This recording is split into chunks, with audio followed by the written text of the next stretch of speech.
The restaurant was buzzing with the soft clatter of cutlery and murmurs of conversation, but at one corner table, a young woman sat nervously clutching her purse.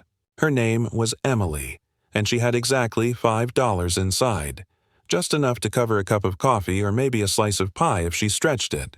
She had agreed to a blind date after weeks of her best friend insisting she put herself out there. But deep down, Emily knew tonight wasn't about romance. It was about survival, about pretending for just one night that her world wasn't falling apart. She smoothed her thrift store dress and glanced at the menu, her stomach tightening. Everything was far beyond what she could afford. Still, she whispered to herself, "Smile, stay calm, just get through it." At the next table, Daniel sat with his 8-year-old daughter, Sophie. He wasn't just any diner, he was the CEO of a successful tech company, though he rarely mentioned it outside boardrooms. To Sophie, he was just Dad, the man who cut her pancakes into perfect squares and listened to her stories about school.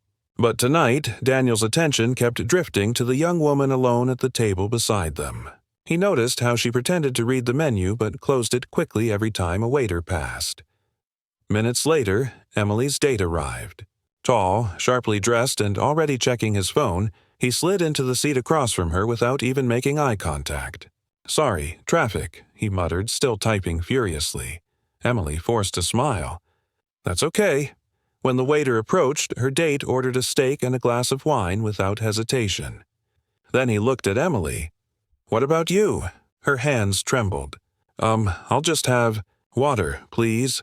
The waiter hesitated, glancing between them, but nodded politely and walked away. Her date frowned. "You're not eating?" "It's dinner." Emily lowered her gaze. "I'm not really hungry." Daniel, listening quietly from the next table, felt a pang in his chest. Sophie, perceptive beyond her years, tugged at his sleeve. "Daddy, why isn't she eating?" she whispered. Daniel gave her a small smile but said nothing. He kept watching as the date unfolded. Emily tried to make conversation, asking about his work, his hobbies, but he barely looked up from his phone. The emptiness in her eyes was unmistakable. She wasn't just hungry for food, she was hungry for kindness. Halfway through the meal, her date excused himself to take a call, leaving Emily alone again. She exhaled shakily, pulling her purse close. When she opened it, Daniel caught a glimpse. A crumpled $5 bill, nothing more. She tucked it away quickly, blinking back tears. Something in Daniel shifted. He leaned toward Sophie and whispered, "Watch this." Moments later, the waiter returned, not with the steak but with a tray full of food, a steaming bowl of pasta, warm bread, and even a small dessert. Emily's eyes widened. I didn't order this." The waiter smiled kindly. "Compliments of the house." Confused but grateful, Emily whispered, "Thank you." She hesitated, then finally took a bite. The relief that washed over her face was impossible to ignore. When her date returned, he barely noticed the meal, continuing to scroll through his phone. But Emily savored every bite, her body finally relaxing. She never knew that at the table behind her, Daniel had quietly covered her dinner, slipping the waiter his card with a simple request. "Make sure she eats tonight." Sophie beamed. "Daddy, you're like a secret superhero." Daniel chuckled softly, watching as Emily smiled for the first time that evening. As the night wound down, her date rushed off with barely a goodbye.